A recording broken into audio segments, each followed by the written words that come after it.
It's time to stop calling it church hurt and to call it what it really is, which is people hurt. Now, I understand that you went to a church and something happened. Whether you were abused, whether you were ostracized or judged for your past, I don't know what it is. But it's not God. You need to stop blaming God for it. It's people. Romans 3:23 says, For all have sinned and fall short of the glory of God. That includes Christians. That includes us. Obviously, we should be trying our hardest to cater to people and to love people, but we are going to make mistakes. If you are looking for a perfect church, you're never going to find one because we're all humans. And I know this is a tough place to be. I understand it's hard to have been hurt by the church. And often you want to blame God for it. And I completely understand that. But just because something happened in a church doesn't mean it's God's fault. Just because something bad happens in general does not mean it's God's fault.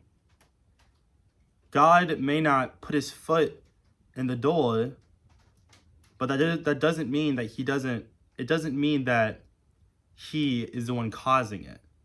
He just doesn't stop it. And that's because of free will.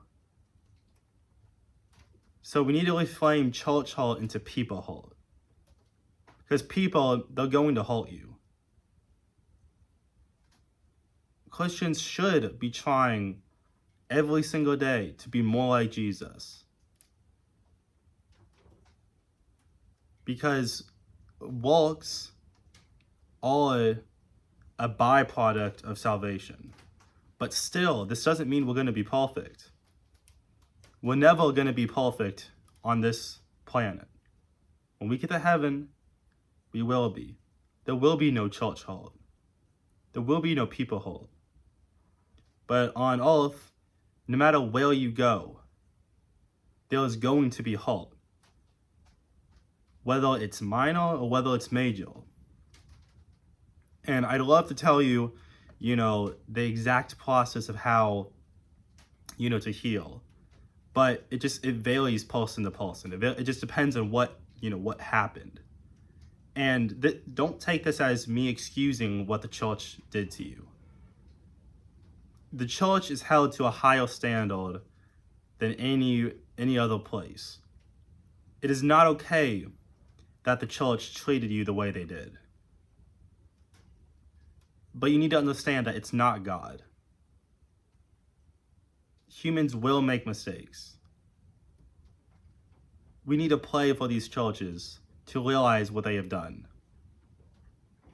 They should not be let off the hook for this. But you do need to understand that stuff like this will happen. So just try to connect with God. Don't try to say this is God's fault. Don't ruin your relationship with God because of what some stupid pastor said. Or some blatty church member. Don't let gossip be the reason you are in a relationship with God anymore.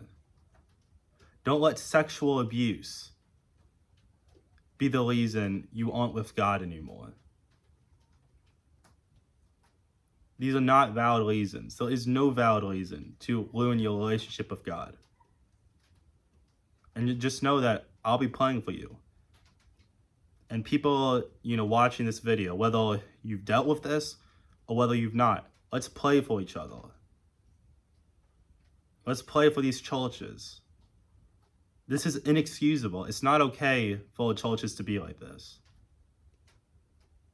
So I pray that you realize that it's not God's fault.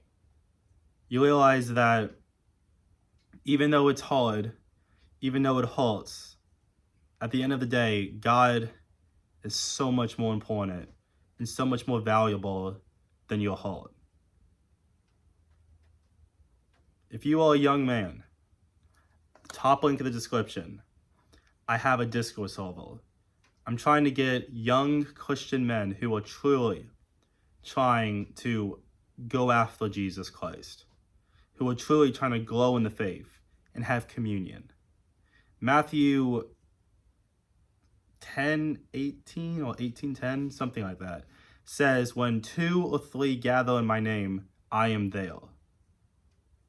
So I'm trying to gather a group of young men who are truly going after God.